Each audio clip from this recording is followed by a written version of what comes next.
여러분 안녕하세요. 뮤지컬을 사랑하시고 믿음의 영웅들을 사랑하시는 여러분들에게 지난주에 이어서 라이딩 더 플로우라는 이 뮤지컬을 설명해 드릴 김홍택 목사입니다. 우리가 지난주에 한번 나누었던 이야기를 잘 한번 기억해 보시길 바랍니다. 루터가 왜 종교개혁을 일으킬 수밖에 없었고 그 종교개혁이 일어날 수밖에 없었던 시대 배경을 우리가 지난 시간에 말씀드렸는데요. 오늘은 지난주에 약속해 드렸던 것처럼 우리가 면죄부에 대한 것을 한번 파헤쳐 봅시다. 자, 면죄부라는 것은 비단 루터 시대에 있었던 일만은 아닙니다. 11세기경에 십자군 전쟁이 막 활발하게 일어날 때 바티칸에서는 이 십자군 전쟁을 어떻게 해야 동료를 시킬 수 있을까 하는 마음에 자, 이 전쟁에 참여하는 사람들에게는 죄를 사하여 주노라 라는 면죄부를 판매합니다. 그리고 그것을 판매에 끝이지 않고요. 이 전비를 대는 귀족들에게도 죄를 사하여 줄게 라고 준 게 바로 면죄부가 돈과 연결되기 시작한 시작이라고 볼 수 있습니다. 그런데 이게 교황 레오 10세 시대에 와서 다시금 부활하게 됩니다. 이게 부활할 수밖에 없었던 이유는 이 바티칸에서 성 베드로 성당을 건축하고 있었고 이 건축에는 굉장히 많은 돈이 들었기 때문입니다. 그런데 말입니다. 그냥 비단 이것을 판매하는 것에 그치지 않고 이 교황 레오 10세는 아주 좋은 책략을 하나 생각하게 되는데요. 그게 바로 신성 로마 제국에서 이 면죄부를 판매할 수 있는 자를 찾아내는 거였습니다. 그게 바로 뮤지컬 내에서 만나게 되실 알브레이트라는 남자입니다. 이 알브레이트는 선제후였던 형의 동생으로 아주 부자인 귀족 출신의 사제입니다. 그런데 이 알브레이트가요, 그냥 사제의 길을 걷기 위해서 사제의 길을 걸은 것이 아닌 것 같습니다. 역사를 보면 모든 차남들은 장남을 이기고 싶어 합니다. 이 알브레이트는요, 선제후였던 형을 그 형 자리를 아마도 조금 내가 이겨낼 수 있지 않을까라는 욕심이 있었던 것 같습니다. 그리고 그 욕심의 방편으로 사제직을 선택합니다. 물론 이 사제의 자리 또한 돈으로 사게 되죠. 그러다 보니까 교회법에서 금지하고 있는 몇 세 이하는 주교를 할 수 없다라는 교회법을 어기고 20대의 약관의 나이에 주교가 됩니다. 그런데 자리 하나로는 욕심에 차지 않으니 대주교 자리를 하나 더 돈을 주고 사게 됩니다. 그런데 그것도 교회법에서 금지하고 있었어요. 주교는 두 개의 직을 겸직할 수 없다라는 교회법을 무시하고 돈으로 두 개의 주교의 자리를 서서 두 개의 주교 자리를 겸직하고 있었습니다. 그런데 또 말씀드렸듯이 형은 선제후라니까요.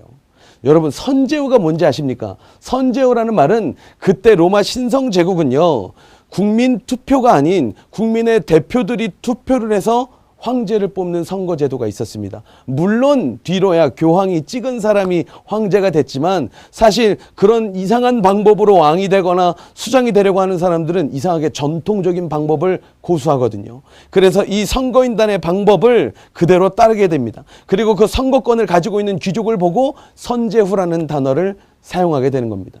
자, 그런데 선제후의 동생이었던 이 알브레이트는요, 이 주교의 자리를 넘어서서 다른 더 큰 자리를 갈망합니다. 그러다가 마인츠라는 지역의 대주교 자리가 매물로 나옵니다. 아니, 주교 자리가 어떻게 매물로 나오냐고요? 그 시대는 그랬다니까요. 돈이면 다 되는 시대였습니다.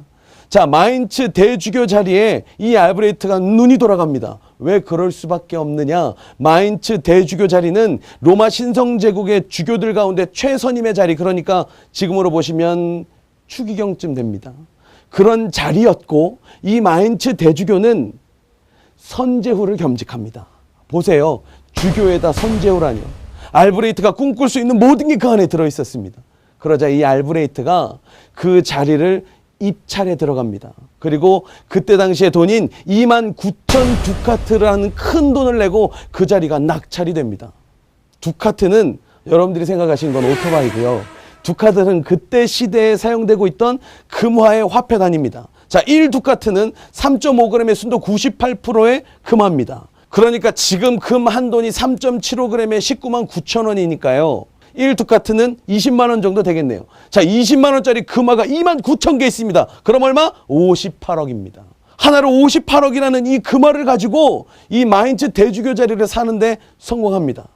그런데 아무리 귀족이라고 해도 알브레이트가 58억의 금화를 주머니에 차고 있었을까요? 없었죠. 그럼 누굴 찾아갑니까? 사채업자 야코프 푸거를 찾아갑니다. 그리고 21,000 두카트를 빌려옵니다. 그리고 그 자리를 삽니다. 살 때는 좋았죠. 문제는 이 돈을 어떻게 갚느냐는 거예요. 갚을 돈이 없으니까요. 알브레이트는 돈을 만들어내야 했고요. 그런 알브레이트의 마음을 교황 레오 10세는 잘 알고 있었습니다. 그래서 알브레이트를 부릅니다. 야, 알브레이트, 너 요즘 들어보니까 돈이 부족하다며. 그래서 내가 너를 사랑하는 마음으로 너가 있는 로마 신성제국에 8년 동안 면죄부를 팔 수 있는 권한을 줄게. 그것을 팔고 절반은 네가 갖고 절반은 나한테 가져와. 꼭 먹고 알 먹고. 알브레이트는 콜. 그때부터 이 면죄부를 팔기 시작하는데요. 그럼 알브레이트가 직접 팔았냐? 아니요, 여러분. 부자들은 앞에 나가지 않습니다. 누굴 부릅니까? 그때 당시에 최고의 웅변가이자 사실 최고의 세치혈을 갖고 있던 도미니크 수도사 테첼을 부릅니다. 그리고 말합니다. 야, 테첼, 돈만 들어와. 그러니까 테첼이 나가서 이 면죄부를 팔기 시작하는데요. 그냥 팔지 않고 이렇게 팝니다.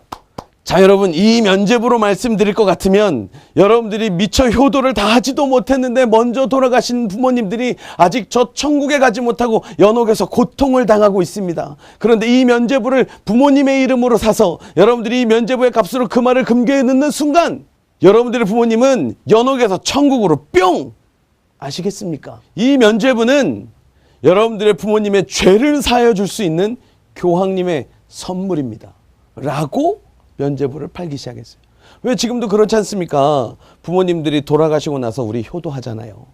그런 것처럼 그때 많은 사람들이 그 면죄부를 사기 시작합니다. 그런데 루터가 단순히 그것 때문에 화가 나가지고 열이 받아가지고 그거 틀렸어라고 이야기한 게 아닙니다. 테첼이 이런 말을 했기 때문에 루터는 발끈하거든요. 그 말이 뭔지 아십니까?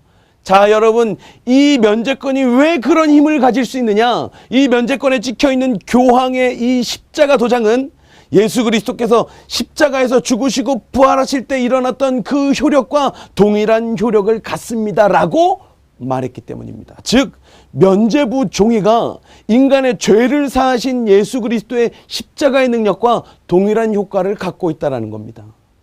그러니까 루터는 아니야, 오직 의인은 믿음으로 말미암아 사는 거야 라고 신학적 반박을 제기합니다. 알브레이트는 콧방귀를 뀌게 됩니다. 그리고 이 면죄부가 단순히 연옥에서 천국으로 갈 수 있는 길인 것을 벗어나서 이제 이 생에 있는 사람들이 과거의 죄와 미래에 지을 죄까지도 해결받을 수 있다고 선전하기 시작합니다. 그러니까 예를 들면 살인과 신성모독을 제외한 모든 죄, 작게는 사순절 기간에 빵에 버터를 발라 먹는 죄에서부터 크게는 미래에 지을 강도의 죄까지도 이 면죄부를 사면 용서받을 수 있다는 겁니다. 한 우스갯소리로 그 면죄부를 어떤 남자가 면죄부 판매하는 자에게 가서 저 미래 강도죄에 대한 면죄부를 사고 싶어야 하고 큰 돈을 내고 그 면죄부를 산 후에 그 면죄부를 판매하고 있던 자를 두드려 패고 그 자가 갖고 있던 금괴를 들고 도망갔습니다. 물론 잡혔지요. 그러나 잡힌 그 순간 용서받았습니다. 왜요? 미래에 용서받을 수 있는 면죄부를 사놨었거든요.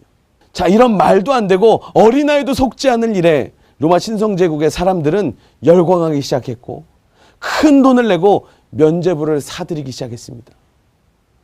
루터는 종교개혁을 일으키고자 한 것이 아니라 그리스도의 능력을 넘어서서 잘못된 것으로 백성들이 죄사함을 받지 못하게 하는 그 알브레이트와 테첼의 설교에 반박해서 95개조 반박문을 비텐베르크 성 앞에 있는 만인성자교회 문 앞에 내걸게 된 겁니다. 자, 이러한 배경 속에서 루터는 종교개혁을 시작하게 됐고요. 이 루터를 도운 자가 바로 프리드리 3세입니다. 프리드리 3세는 우리가 보게 될 라이딩 더 플로우에서도 아주 중요한 역할로 나오게 되는데요. 이 프리드리 3세는 선제후라는 직함을 갖고 있습니다. 앞서 말씀드렸듯 황제를 선거로 뽑을 수 있는 힘이 있는 귀족이었습니다. 그리고 비텐베르크 대학을 세운 주인이기도 합니다. 그런 힘을 가지고 나중 루터가 교황의 부름을 받아서 너 바티칸으로 와 라고 했을 때 이 프리드리 3세가 직접 교황에게 아니요, 보낼 수 없습니다라고 거절까지 할 수 있었던 이유는 그만큼 프리드리 3세에게 힘이 있었기 때문입니다. 자, 여러분들이 보시게 될 라이딩 더 플로우라는 이 뮤지컬 안에 루터와 프리드리 3세 그리고 앞서 말씀드렸던 알브레이트는 어떤 그림으로 그려질까요? 이런 역사적 배경을 가지고 라이딩 더 플로우 안에서는 이런 시대적 배경 속에 살아가는 저와 여러분 같은 일반적인 사람들과 종교개혁을 시작했던 루터와 그를 도왔던 프리드리 그리고 어떻게든 돈을 마련해야 했던 알브레이트의 심적 내적 갈등을 보여주게 됩니다. 자, 이런 배경을 가지고 있는 라이딩 더 플로우, 여러분들이 기대하셔도 좋을 만큼 아주 재미있는 내용들을 담고 있는데요. 이 내용을 더 이해하기 위해선 한 가지 질문이 들죠. 그래, 루터를 도운 영주는 프리드리 3세인 건 알겠는데 그럼 소녀가 도자기를 왜 깨? 그 궁금증을 다음 시간에 알려드리도록 하겠습니다. 지금까지 김웅택 목사였습니다. 감사합니다.